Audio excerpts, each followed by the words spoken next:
দেখো এটার জন্য আবার একটা সূত্র আছে, এটার জন্য সূত্রটা হচ্ছে কেপি সমান হচ্ছে এই যে দেখো আমাদের 4 alpha square P divided by হচ্ছে 1 - আলফা স্কোয়ার। আবার দেখো 3 নম্বরও আছে, পিসিএল 5কে যখন আমরা বিয়োজিত করব পিসিএল 3 প্লাস সিএল 2, এর জন্য দেখো আমাদের কেপি সমান হচ্ছে কেপি ইকুয়াল টু হচ্ছে alpha square P 1 - alpha square. তাহলে এই যে সূত্র তিনটা আমাদের মুখস্থ থাকতে হবে, কারণ ম্যাথমেটিক্সে তুমি তো এই সূত্র প্রতিপাদন করে তারপর ম্যাথ করবা না। আমাকে বোঝাতে পেরেছি? এই তিনটা বিক্রিয়াই তোমার পরীক্ষায় এই অঙ্কগুলো যখন আসে, অলমোস্ট এই তিনটা বিক্রিয়া দিয়েই সবসময় আসে। এজন্য অবশ্যই এই তিনটা বিক্রিয়ার কেপি সমান কি সেটা আমাদের মুখস্থ রাখা উচিত। ওকে, তাহলে দেখো আমাদের হচ্ছে গিয়ে এখানে যে 19 নম্বরে যে বিক্রিয়াটা ছিল, 19 নম্বরের বিক্রিয়াটা হচ্ছে N2O4, এখান থেকে 2 মোল NO2 পাইলা। এর জন্য কেপি সমান আমরা লিখতে পারি কি বলো, এর জন্য কেপি লিখতে পারি 4 alpha square P 1 - alpha square. এখন কেপি এর মানটা তোমার কোশ্চেনে দেখো দেওয়া আছে কত, 640 ইকুয়াল টু হচ্ছে 4। আলফার মানটা তুমি বের করবা বিয়োজন মাত্রা। পি এর মানটা কত দেওয়া আছে দেখো, সাম্যাবস্থায় চাপ 160 বলছে, তাহলে এখানে 160 লিখো ডিভাইডেড বাই 1 মাইনাস হচ্ছে আলফা স্কোয়ার।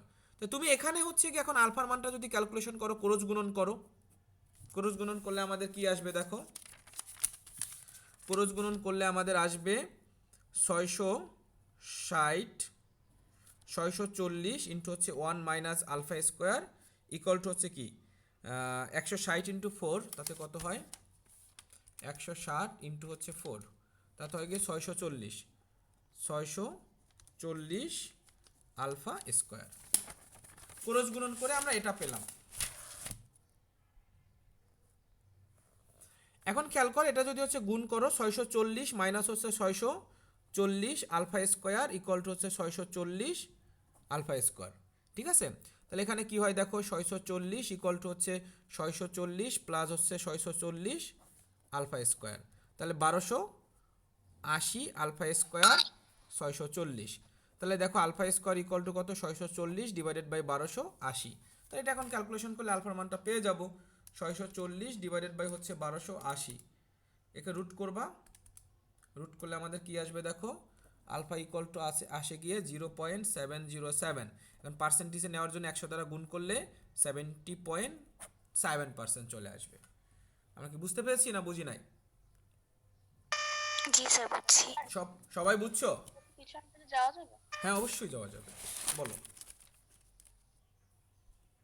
স্যার, এই তিনটা বিক্রয়ের জন্য তিনটা সূত্র, হ্যাঁ, এই তিনটা তিনটা মুখস্থ বিক্রিয়ার করব। জন্য তিনটা কেপি এর মানটা তোমার অবশ্যই মনে রাখতে হবে, কারণ তাহলে মনে না রাখলে দোষ নাই, তাহলে তোমার কষ্ট করতে হবে। মানে এই যে এই বিক্রিয়াটার জন্য কেপি এর সমীকরণটা, এই সমীকরণটা বের করে তারপর তোমার অঙ্কটা করতে হবে, যেটা তোমার জন্য অনেক সময় সাপেক্ষ বিষয়।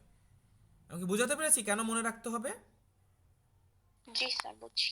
ওকে, তাহলে এরপর কি আমাদের চাপ বের করতে বলছে। এখন বিয়োজন মাত্রাটা তো 50%, এখন 50%-এর জায়গায় তোমাকে বিবেচনা করতে বলতেছে, মানে সরি বিয়োজন মাত্রা তো 70.7%, এখন তোমার এর জায়গায় বিবেচনা করতে বলতেছে 50%। তাহলে তখন কেপি ইকুয়াল টু কী হবে বলো, কেপি ইকুয়াল টু হচ্ছে গিয়ে আমাদের 4 alpha square into P divided by হচ্ছে আমাদের 1 - আলফা স্কোয়ার। এখন পি এর জায়গায় আমরা পি বার ধরি, কারণ নূতন করে এই চাপটা তোমার ক্যালকুলেশন করতে হবে। তাহলে এখন ক্রস গুণন করো, তাহলে হচ্ছে 4 alpha square P bar equal to হচ্ছে কি কেপি ইন্টু হচ্ছে কি 1 - আলফা স্কোয়ার। তাহলে পি বার তোমাকে ক্যালকুলেশন করতে হবে কেপি 1 - আলফা স্কোয়ার আর কি 4 আলফা স্কোয়ার। তাহলে কেপি এর মান কত, 640 1 মাইনাস, এখন আলফা এর মান কত বলো, আলফা এর মান 50%, 50কে যদি 100 দ্বারা ভাগ করো তাহলে কি 0.5 পাই, তার মানে কি 0.5 স্কোয়ার আর 4 ইন্টু 0.5 স্কোয়ার।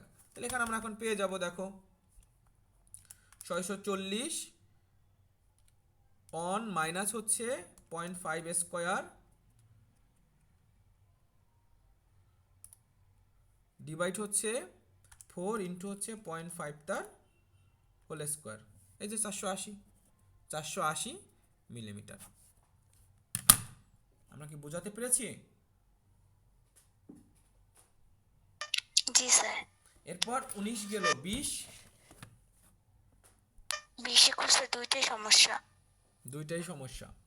20-21 কি বলেছে, 20-21 বলছে হচ্ছে এত কেলভিন এই বিক্রিয়াটির সাম্যাবস্থা মিশ্রণ আংশিক চাপ যথাক্রমে এত এত হলে পাত্রের আয়তন যদি দ্বিগুণ করা হয় সাম্যাবস্থা এত এত আংশিক চাপ কত। তাহলে তুমি দেখো আয়তন যখন দ্বিগুণ করা হবে,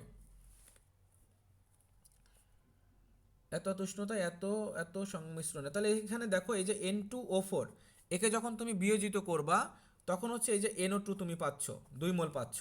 এখন এইটার হচ্ছে বিয়োজন মাত্রা আংশিক চাপ দেওয়া আছে এই উপাদান দুটার আংশিক চাপ, তাহলে পি অফ N2O4 এর মানটা দেওয়া আছে কত, এর মান দেওয়া আছে 0.28। এরপর দেখো এটা হচ্ছে P(NO2) এর মানটা দেওয়া আছে কত, এর মানটা দেওয়া আছে 1.1। এটা আংশিক চাপ দ্বয় দেওয়া আছে। এখন বলছে আয়তনটা যদি দ্বিগুণ করা হয়, আয়তন দ্বিগুণ করা হয় তখন নূতন সাম্যাবস্থায় এদের আমাদের আংশিক চাপটা কত হবে সেটা তোমার কাছে জানতে চাওয়া হয়েছে। ওকে, তাহলে দেখো এখন প্রাথমিক অবস্থায় আমরা যদি চিন্তা করি এখানে 1 মোল আছে, এখানে 0। টি ইকুয়াল টু যখন 0 ছিল তখন এই ঘটনা ছিল। টি ইকুয়াল টু যদি টি হয় তখন এখানে কি 1 মাইনাস আলফা হবে, আর এখানে কি আলফা হলো।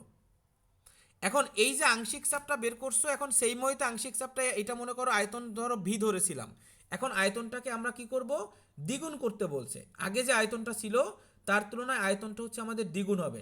আচ্ছা, আমি কি 21 নম্বর বলতেছি না? টয়েস আলফা হবে না? বুঝি নাই। টয়েস আলফা হবে না স্যার এখানে? কোনখানে? হ্যাঁ, এখানে টয়েস আলফা হবে। আমি কি সঠিকটা পড়তেছি? হ্যাঁ, আয়তনটা তো আগের অবস্থায় দেওয়া ছিল না, ছিল ছিল না। তাহলে হচ্ছে কি আমরা আয়তনটা দ্বিগুণ যদি করি তাহলে আয়তন থেকে যাবে, একটা প্রবলেম তো ক্রিয়েট হয়ে যাবে।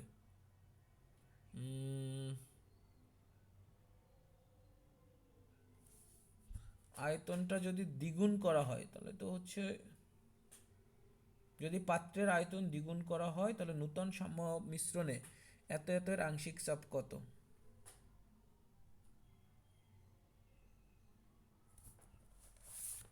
এক মিনিট।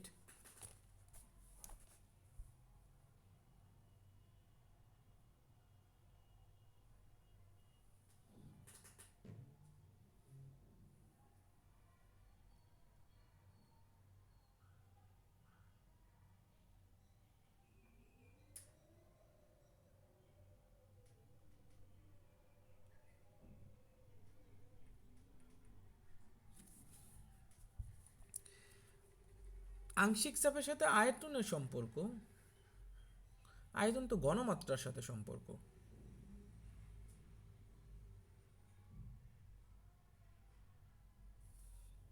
আচ্ছা ধরো পি আংশিক, আংশিক চাপের সাথে হচ্ছে এক্স অফ N2O4 ইন্টু হচ্ছে মোট চাপ। মোট চাপ কি দেওয়া আছে? তো দুইটা মিলাইয়া মোট চাপটা আমরা চিন্তা করতে পারি। এক মিনিট দাঁড়াও, কি আসে তাতে দেখি। 0.28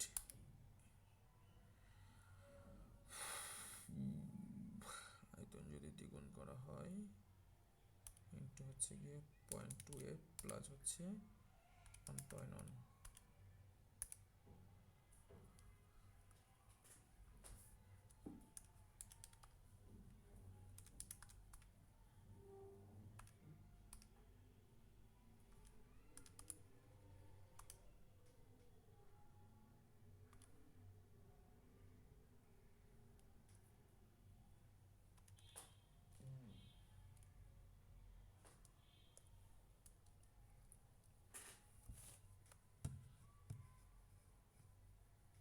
আচ্ছা স্যার হ্যাঁ বলো। একটা সূত্র আছে না, PB equal to P1V1 plus P2V2, হুম। ওটা দিয়ে করা যাবে? দাঁড়াও দেখি। ডাল্টনের আংশিক চাপ সূত্র দিয়া। P1V1 ইকুয়াল টু, এটার কথা বলছো না? না স্যার, যে ডাল্টনের আংশিক চাপ সূত্র দিয়েছে PB equal to P1V1 plus মিশ্রণের P2V2। চাপ দিয়ে। জি স্যার, যদি তাহলে করা যেতে পারে মনে হয়, আমি করিনি এটা দিয়া। দেখে হয় কি না।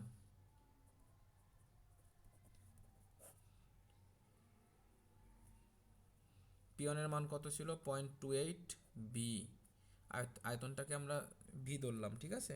এখানেও আয়তনটাকে হচ্ছে গিয়ে এটা হচ্ছে কত, 1.1 B divided by V plus B twice B.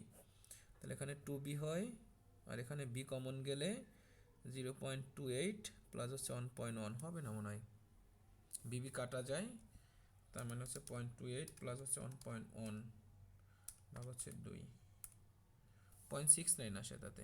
Answer কি মিলে? আনসার মিলে না।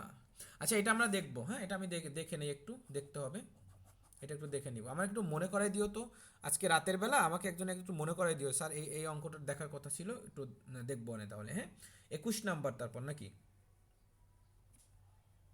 জি স্যার।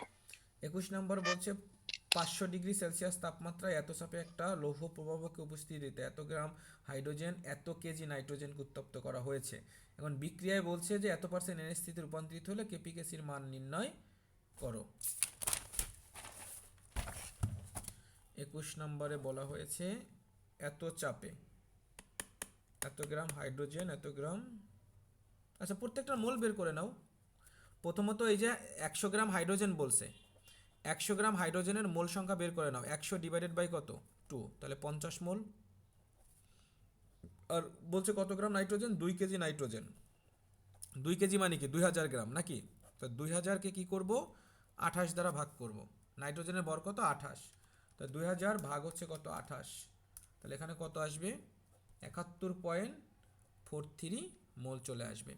এখন দেখো এদের হচ্ছে কি বলছে, এদের মিশ্রণ করতে বলছে নাকি, হাইড্রোজেন এবং নাইট্রোজেন বিক্রিয়া করে NH3 উৎপন্ন হবে। ওকে, হাইড্রোজেন প্লাস হচ্ছে নাইট্রোজেন যদি বিক্রিয়া করি তখন আমাদের NH3 তৈরি হলো। তাহলে দেখো এখানে হচ্ছে কি আমাদের 3 মোল হাইড্রোজেন হবে। এখন এত চাপে এখন হাইড্রোজেন এর এত পার্সেন্ট NH3 তে রূপান্তরিত হয়, তাহলে হাইড্রোজেনের কত পার্সেন্ট NH3 তে রূপান্তরিত হয়েছে 20%।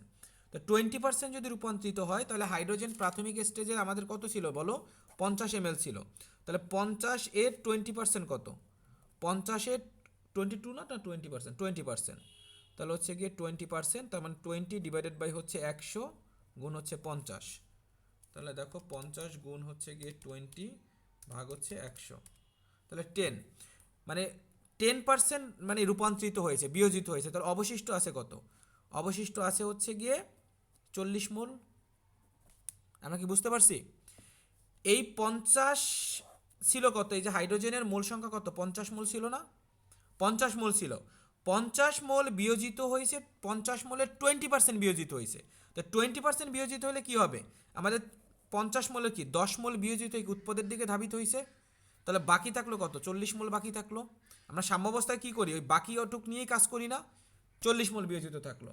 আর হাইড্রোজেন বলছে কি, নাইট্রোজেন নিয়ে তো কিছু বলে নাই, বিক্রিয়ায় এত পার্সেন্ট NH3 রূপান্তরিত হলো, হাইড্রোজেনের 20% NH3 তে রূপান্তরিত হলো। তো এটা অবশ্য যদি 20% দিয়ে যদি করি তাহলে 71-এর 20% যদি কাউন্ট করি, মানে আলফাটাকে হচ্ছে 20% ধরো তুমি, 71.43 ইন্টু হচ্ছে 20 ডিভাইডেড বাই 100, অঙ্কগুলো আসলে ঝামেলার আছে ভালোই। 71.43 ইন্টু হচ্ছে গিয়ে 20 ভাগ হচ্ছে 100, তাহলে এখানে হবে কত 14.286 হচ্ছে বিক্রয় অংশগ্রহণ করছে, তো আমাদের ছিল 71.43 মাইনাস হচ্ছে অ্যান্সার, তাতে আমাদের থাকবে কত, এটা অবশিষ্ট থাকতেছে 57.144, আর উৎপাদে পরিণত হচ্ছে কত বলছে 20%, তাহলে হচ্ছে 20 মোল, এবং NH3 আমাদের কত ছিল, NH3 কিছু ছিল, NH3 হচ্ছে আমাদের কিছু ছিল না। এখন তুমি প্রত্যেকটার হচ্ছে মোল সংখ্যা হচ্ছে যদি তুমি কাউন্ট করো, এটা যোগ করো 40 প্লাস হচ্ছে 57.144 প্লাস হচ্ছে 20, এটা কাউন্ট করে একটা অ্যান্সার পাবা, ঠিক আছে? এটা কাউন্ট করে অ্যান্সার পাওয়ার পরে আমরা প্রত্যেকটাকে আংশিক চাপ ক্যালকুলেশন করতে পারবো না, তারপর পি অফ NH3 পারবো, নিজস্ব ডিভাইডেড বাই মোট ইন্টু মোট চাপ কত 200 দেওয়া ছিল, দেন তুমি মানটা বসাই দিলে কেপির মানটা চলে আসবে। জি স্যার বুঝছি। স্যার পারবো। বুঝছি বিষয়টা, বুঝছি। জি স্যার বুঝছি। আচ্ছা একজনে কি কথা বলতেছে যে সাউন্ড হতেছিল, বুঝছো তোমরা সবাই? জি স্যার বুঝছি। তারপরেরটা 22, 23, 24, 25 বলো। 22-23 আসছে স্যার। 22, 23-এ প্রবলেম আছে, 22-এ প্রবলেম আছে, আমি শুনতেছি না, একটু বলো আবার। জি স্যার। জি স্যার, একটু প্রবলেম আছে 22-এ। 22-এ কি প্রবলেম আছে? 22-এ কি বলছে যে 500 ডিগ্রি সেলসিয়াস তাপমাত্রায় 200 অ্যাটমসফিয়ার চাপে A2 এবং হচ্ছে বি এর 1:3 অনুপাতে মিশ্রণ করলা। তাহলে অনুপাতটা তোমার দেওয়া আছে স্যার, 1। বলো। এটা হুবহু উদাহরণ 13-এর সাথে মিলে, কিন্তু 13 নম্বরটা বুঝতেছি না। কি বুঝতেছো না? এখান থেকে আমি বুঝিয়ে দিচ্ছি তাহলে। এখানে বলছে দেখো, এত ডিগ্রি সেলসিয়াস তাপমাত্রায় এত অ্যাটমসফিয়ার চাপে A2 এবং B2 এত মোল অনুপাতে মিশ্রণ করলে সাম্যাবস্থায় AB3 এর 20% উপস্থিত থাকলে কেসি এর মান নির্ণয় করো। তাহলে সাম্যাবস্থায় যদি 20% উৎপাদ হয়, ওই যে কিছুক্ষণ আগে যে অঙ্কটা তোমাকে দেখাইলাম, অবশিষ্ট থাকে কত? 80% না? এটা কি স্যার বুঝছো? ওইরকম তাহলে তো হ্যাঁ, এরকম পারবো। এরকম মানে জি এখানে স্যার, তোমার বুঝছি বলছে বুঝছি। কি 20% উপস্থিত থাকলে AB3 কি উৎপাদ না? AB3 যদি 20% উৎপাদ হয় তাহলে বিক্রিয়ক আমাদের থাকবে কত? 80%। তো 80% যদি থাকে তাহলে আমাদের হচ্ছে শতকরা মোল সংখ্যা নির্ণয় করো। এখানে বিক্রিয়কের টোটাল মোল কত? 4। এই এ কত? 1। তাহলে 1/4 ইন্টু 80%। আর বি কত?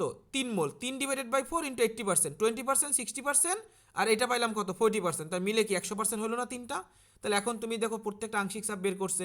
এ আছে কত? 20%। 20% মানে কি 20/100 ইন্টু হচ্ছে কি মোট চাপ। প্রত্যেকটার আংশিক চাপ বের করছে, তারপর আমাদের হচ্ছে গিয়ে মান বসাই দিছে, কেপি কেসির মানটা পেয়েছি। বুঝেছি? জি স্যার। আচ্ছা, আমি কিছুক্ষণ আগে যে অঙ্কটা করছি না, সেটা তো ওইরকম বিয়োগ টিয়োগ না করে তুমি চাইলে এভাবেও কিন্তু করতে পারো। এই যে পার্সেন্টেজ আকারে এরকম ভাগ করতে, এটা যদি হচ্ছে তোমার 20% হয়, এপাশে এটা 20% ছিল, তো এটা 20% হলে ওই অনুপাতে এইটা বের করবা, উৎপাদটা পেয়ে যাবা। এভাবেও করতে পারো, ওভাবেও করতে পারো, একই কথা। এরবার বলো 23 নাম্বার। 23 নাম্বার তো আমার করাই দেওয়া উচিত না। 23 নাম্বার ওই যে আমরা গতদিন উদাহরণ 10 নাম্বার করছিলাম না, উদাহরণ 10-এর মতন। 23 নাম্বার কি পারছো? স্যার এখানে কেসি এর মান বের করতে বলছে, অ্যান্সার দাও অ্যাটমোস্ফিয়ার। জি স্যার, এখানে কেপি হবে।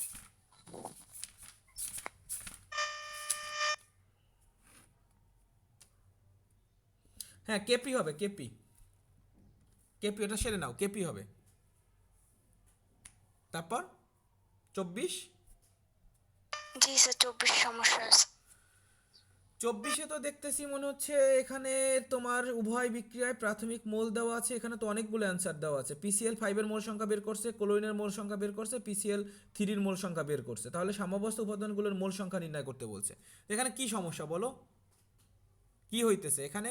তুমি যদি PCl5 কে যদি 24 নাম্বার করো, PCl5 কে যদি বিয়োজিত করো, তাহলে PCl3 পাবা, এবং হচ্ছে গিয়ে কি পাবা আমরা হচ্ছে।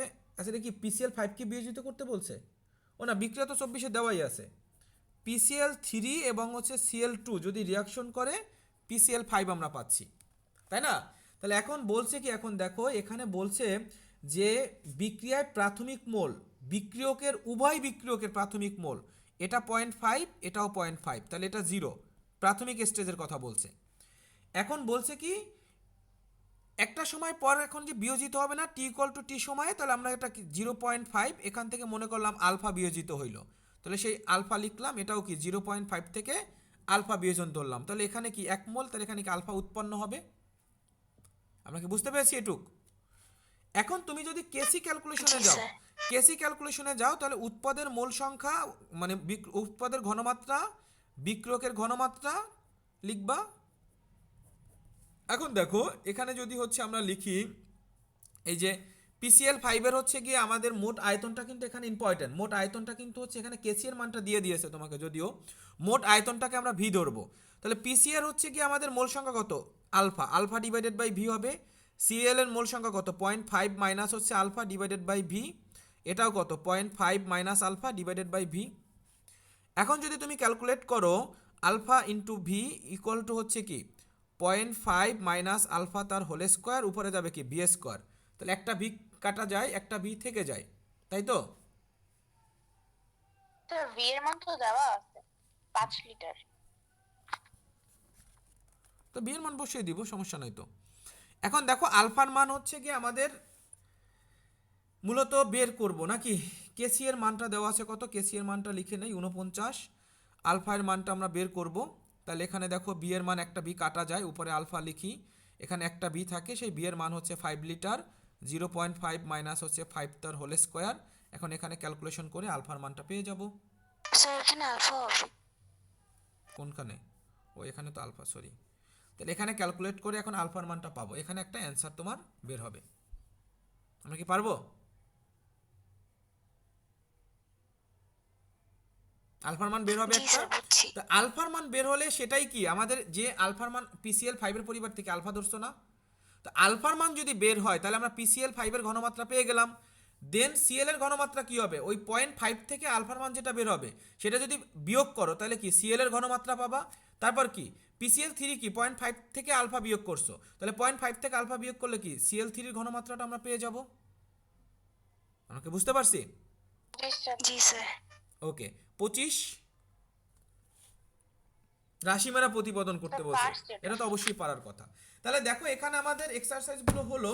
এখন উদাহরণগুলো হচ্ছে গিয়ে দেখো আগের দিন আমরা 10 পর্যন্ত করছিলাম, আজকে তোমাদের যেটা বলবো উদাহরণগুলো তো অবশ্যই করা আছে 11 থেকে উদাহরণ যত পর্যন্ত আছে 21, 11 থেকে হচ্ছে আমাদের সহজ কথায় 11 থেকে আমাদের এই যে কাজ শিক্ষার্থীর কাজ আগ পর্যন্ত যতটুকু আছে, শিক্ষার্থীর কাজের আগ পর্যন্ত সকল উদাহরণগুলো করবা। এর ভিতর যেটা প্রবলেম হবে ইনশাল্লাহ নেক্সট দিন করাই দেবো, সেম রিলেটেড অঙ্কই আসলে, ইনশাল্লাহ এখানে প্রবলেম হওয়ার কথা না। আর আমি ইনশাল্লাহ 20 নাম্বার দেখবো, দেখে হচ্ছে সলভ অবশ্যই দিব, ঠিক আছে? স্যার আমাদের 12 নম্বরটাও একটু সমস্যা ছিল। 12 তো দুইটা দেখতেছি, 12 কোনটা ছিল? 12 রে স্যার, অ্যান্সারটা স্যার মিল ছিল না। আচ্ছা ঠিক আছে, আমার একটু মনে করাই দিও, তাহলে হচ্ছে কি আমি ওটা দেখবো রাতে, একটু আমার রাতে আচ্ছা স্যার ঠিক পড়বার আছে। দায়িত্ব নিয়ে মনে করাই দিও। আচ্ছা স্যার ঠিক আছে। ওকে ঠিক আছে, আল্লাহ হাফেজ।